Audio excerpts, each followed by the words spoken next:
Hey, welcome.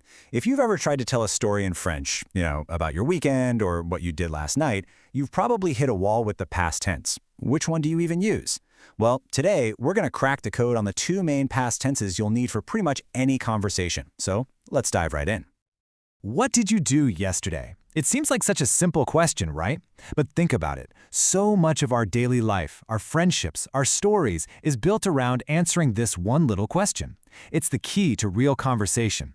And by the end of this, you are going to have the tools to answer it with confidence in French. All right, so here's our game plan for today. We're going to start with a really quick and easy win. Then we'll jump into the big one, the passé composé. We'll break down how it's built, figure out that crucial choice between avoir and être, and then master what I call the golden rule of agreement. And then, of course, we'll wrap it all up. Okay, so French has a whole bunch of past tenses, but I'm going to let you in on a little secret. For everyday conversation, you only really need to know two of them. So we're going to totally ignore all those dusty old literary tenses and start with the easy one first. I love starting with this one because it's such an easy win. It's called the passé récent, and it's your go-to for talking about something that just happened. It's super useful. And the best part, the formula never, ever changes. It's foolproof. The formula here is just beautifully simple. Seriously. Step 1, you take the verb venir, which means to come, and you conjugate it for your subject. Step 2, you add the little preposition de. And step 3, you just drop in the main verb, the action you just did, in its original infinitive form. And bam! That's it. And here's a really cool way to remember this. You probably already know how to talk about the near future, right? You use the verb aller, to go, to say you're going to do something. Well, the recent past is its perfect mirror image. It's the flip side. Instead of aller, you use its opposite, venir, to come, to say you just came from doing something. See that symmetry? It's pretty neat. So let's see this in the wild. Picture this. Your phone rings the second you walk through the front door. What do you say? Je viens de rentrer. I just got home. It's simple, it's direct, and it's something you would actually genuinely say. Okay, with that easy win under our belts, let's move on to the main event, the passé composé. This tense is the absolute workhorse of spoken French. It's what you're going to be using 90% of the time. And don't let that fancy name scare you. Composé just means compound, which is just a way of saying it's made of two simple parts. So what are those two parts? Well, as you can see, the passé composé has two key ingredients. First, you need a helper verb. It's either going to be avoir or être. And second, you need the past participle of your main action verb. Let's look at that second part first, the past participle. For most verbs, making a past participle is actually pretty predictable. For all those regular ER verbs, you just chop off the ER and add an E with an accent. Easy. For IR verbs, you just drop the R. Now the third group, they're the rebels. They're irregular, so you just kind of have to learn them as you go. But for now, just focus on that super common ER pattern. All right, deep breath. We've arrived at the big one. This is probably the single biggest hurdle for people learning the passé composé. Choosing your helper verb. Do you use avoir or do you use être? Getting this right is absolutely crucial.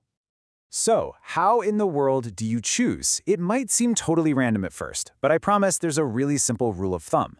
The vast majority of verbs use one of them, and only a small specific group uses the other. Let's crack this case together.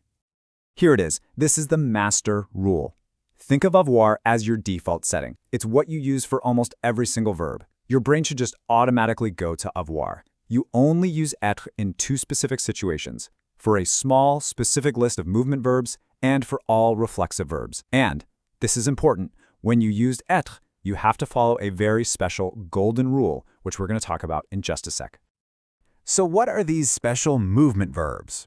Well, think of them as verbs that physically move you from point A to point B. A lot of them come in opposite pairs. You've got going and coming, arriving and leaving, going up and coming down. This group also includes the biggest state changes of all, being born and dying. This is the special club of verbs that always teams up with être.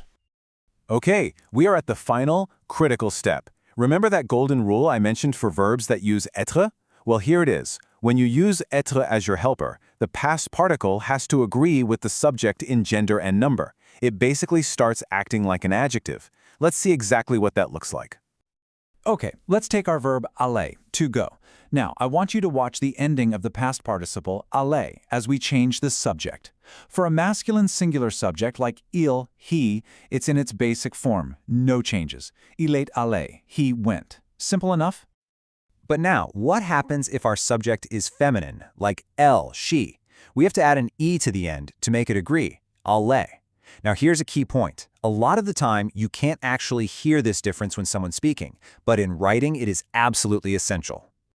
Okay, let's make it plural for a masculine plural group, ils, they. We take that base form and we just add an s for plural. Ils sont allés. They went. Make sense, right? And finally, for a feminine plural group, elles, we have to do both. We add the e for feminine and the s for plural, giving us allé. It might seem like a lot to track at first, but once you get the hang of it, you realize it's a totally consistent pattern. Whew, okay. That was a lot, I know. We've covered a ton of ground. So let's just take a second and boil all of that down to the key things you absolutely have to remember. So here's your new mental checklist for talking about the past. First, ask yourself, did this thing just happen? If the answer is yes, awesome. Just use venir de. If no, then you're using the passé composé. And for that, your default helper is always avoir. Only switch to et for that special list of movement verbs. And if you use et, a little red flag should pop up in your brain reminding you of the golden rule. You have to make that participle agree. And just like that, you now have the tools to talk about specific things that happened in the past.